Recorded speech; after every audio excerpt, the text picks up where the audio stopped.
Vamos atualizar aqui o fato. A defesa do ex-presidente Jair Bolsonaro acabou de se pronunciar em um comunicado aos veículos de imprensa.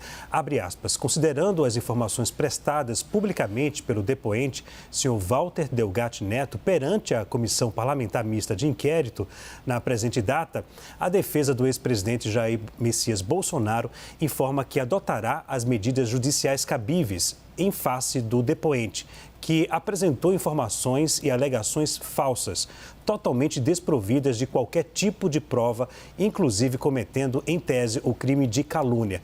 A defesa esclarece ainda que, diante de informações prestadas pelo senhor Walter Delgatti Neto, quando de sua passagem pelo Palácio da Alvorada, acerca de suposta vulnerabilidade no sistema eleitoral, o então presidente da República, na presença de testemunhas, determinou ao Ministério da Defesa a apuração das alegações, de acordo com os procedimentos legais e em conformidade com os princípios republicanos, segundo o mesmo padrão de conduta observado em todas as suas ações enquanto chefe de Estado.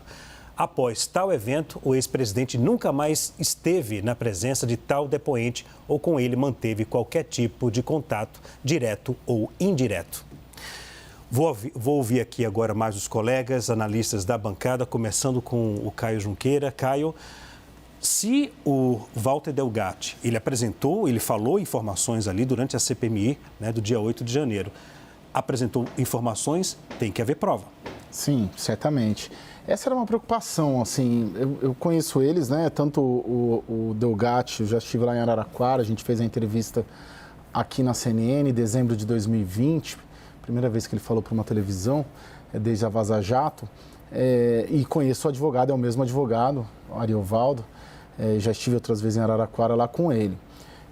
Tem nesse entorno ali do Delgatti, do hacker, sempre uma preocupação com até onde ele pode ir, Isso é uma preocupação que tem o entorno do Delgatti. Ele é um rapaz, assim, muito sensível, muito ansioso, Você vê ali os gestos, a forma como ele coloca as palavras, a forma como ele gesticula. Ele tem questões relacionadas à ansiedade, eu tinha pelo menos nas vezes que eu estive com ele mesmo me relatou isso. Então, juridicamente, de tudo que eu já conversei, tanto com o hacker quanto com o advogado, com o doutor Ariovaldo, sempre foi uma preocupação muito grande nas colocações, até na entrevista que a gente fez, dele falar coisas e trazer informações que ele possa comprovar. A orientação jurídica para ele sempre foi no sentido, se você faz alguma acusação contra alguém, você precisa provar essa acusação. Claro que de tudo que ele colocou hoje, a gente não sabe ainda o que ele entregou, o que ele falou, o que ele tem, o que ele tem gravado, o que ele tem de mensagem de WhatsApp. O que eu posso assegurar, assim, por vivência e apuração própria, com eles, até em Araraquara mesmo, e as outras vezes que eu conversei com o Ariovaldo, é dessa preocupação de provar o que fala. Isso vale também para a possibilidade de colaboração premiada. Nesta semana ele está lá em Brasília, obviamente, e tem essa preocupação de, se você for fazer uma colaboração premiada, você hacker, e eu na condição de ser advogado, você precisa apresentar provas, As delações, elas mudaram um pouco, A legislação sobre elas é um efeito até mesmo da Lava Jato, não é só chegar e falar a rodo. Se você não comprovar, você acaba podendo incorrer em crime. Agora, Caio, você fez essa entrevista, foi em dezembro de 2020, não é isso? Acho que foi a única entrevista que eu vi dele para algum jornalista aqui no Brasil. Qual foi a sua impressão que você teve ao conversar com ele? Eu me lembro que a entrevista foi bastante longa. Sim, ele é, eu vou falar um menino, Não sei se ele tem a minha idade, mas deve ter mais ou menos essa minha faixa etária. Mas eu falo menino, enfim. Ele é tranquilo, até doce, assim, Mas ele é extremamente ansioso. Eu lembro que na época, se eu posso falar, porque ele mesmo me falou, tomar um remédio, enfim. Tem uma história triste até, de ter sido largado pela mãe, pelos pais. Tem questões pessoais que ajudam a gente a entender e familiares que ajudam a gente a entender esse perfil dele. Né? Menino sozinho, acho que tinha questão de bullying, né? Enfim, é isso, assim, né? E eu lembro na época, não sei se hoje, porque isso tem quase 3 anos, né, Leandro? Mas ele usava de medicação, né? Ele extremamente ansioso. Essa era a situação. Mas é um cara, sim, você conversa, um cara, menino doce, assim, no fim das contas, sabe? Tranquilo, não é alguém agressivo, arrogante. A sua percepção como jornalista, conversando com ele, ele afirmava algo, depois voltava atrás ou deixava algo incompreensível? Ou você não observou isso? Não, de voltar atrás depois, não. O que havia e no próprio processo de negociação, de tudo, da entrevista, era uma preocupação do que ele falar, ele ter elementos que ele possa sustentar. Né? Isso valia tanto para a nossa entrevista e acredito também em se mantendo o mesmo advogado, um dos principais advogados criminalistas ali da região de Araraquara, né? Eu sou daquela região também, tem essa preocupação, sempre teve essa preocupação. E conhecendo o Ariovaldo e conhecendo o Walter, acho muito difícil que, se havia essa preocupação numa entrevista à imprensa, no nosso caso, da CNN, do time da CNN, né? Entrevista do veículo, né? Imagino que ela tenha se mantido em se tratando de uma CPMI ao vivo, em cadeia nacional, e mais ainda para a Polícia Federal, que é um órgão de investigação oficial. Se ele chega lá para a polícia falando A e foi B, é um problema para ele. Lembrando que ele está preso... E essa questão cronológica, né? De um depoemento na sequência do outro. Sim, e ele está preso, né? Então tem uma questão... eu digo assim, essa sensibilidade dele tudo é delicado ali. A própria construção da vida dele, todas as questões envolvendo o Delgatti são sensíveis e delicadas. Na entrevista também, só para complementar, da Veja, eu vi hoje na CPMI, que o jornalista não deu credibilidade a certas coisas que o hacker fez naquela entrevista que ele deu à Veja e que preferiu não publicar. Mais uma questão de credibilidade. E registrou, parece que, esse fato para não ter problema depois. Como é que foi essa história? Não, agora pensa assim, né, Hélio? Esse cara, ele tirou o Lula da cadeia. E a gente pode, numa análise, esse cara fez o Lula presidente da República.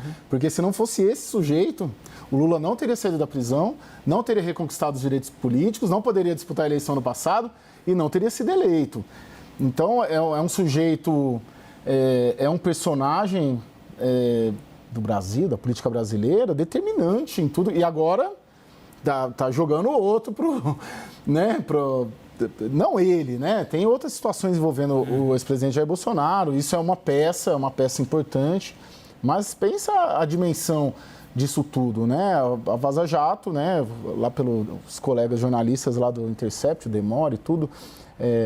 eles acabaram levando a situação política de hoje, né? Então, tudo que envolve o Delgatti é muito grande, assim, de impacto, né, político. Por um personagem que, poxa, ele é um hacker de uma cidade importante, Araraquara, né? Uma das principais cidades do interior de São Paulo. Mas tudo é sensível, delicado, esse entorno dele, criado pela avó, sofria bullying, tem tudo um contexto muito sensível ali no entorno dele.